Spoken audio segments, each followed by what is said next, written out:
नमस्कार मंडळी. आज मी मोतीचूरचे मोदक बनवत आहे. खरंच खूप सोपे आहेत. 1 वाटी बेसन पीठ घ्यायचं आहे, थोडंसं पाणी ॲड करून जसं आपण भजी बनवतो सेम त्या प्रकारात आपल्याला ते बॅटर बनवून घ्यायचं आहे. नंतर एका पॅनमध्ये मी तूप ॲड केले, ऑइलमध्ये पण बनवू शकता आणि जी छान अशी भजी सोडून घ्यायची आहेत आणि ती छान फ्राय झाल्यानंतर साईडला काढून ठेवा. तुम्हाला जितकी क्वांटिटी बनवायची आहे त्या प्रमाणात.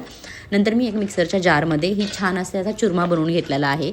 याच्या कळ्या पण पाडू शकतात, पण त्याला थोडा टाईम लागतो. हा सेम त्यावेमध्येच बनतो. तर ड्रायफ्रूट्स पण मी कट करून घेतलेत आणि एका छोट्याशा पातेल्यामध्ये मी 1 वाटी पाणी आणि थोडंसं साखर, म्हणजे तुम्हाला जितकी साखर आवडते, आणि फूड कलर टाकलेला आहे. जर तुम्हाला नसेल टाकायचा तर स्किप करू शकता, बट मी ॲड केलेला आहे, छान दिसतात म्हणून. आणि माझ्याकडे हा साचा अवेलेबल होता, सो याच्यामध्ये मी हे सगळं स्टफिंग भरलेलं आहे. मग तुमच्याकडे जर मोठा साचा असेल तर त्याच्यात बनवू शकता किंवा हातानेही बनवू शकता. बघा कसले सुंदर झाले आहेत आणि खरं सांगते खूप इन्स्टंट रेसिपी आहे.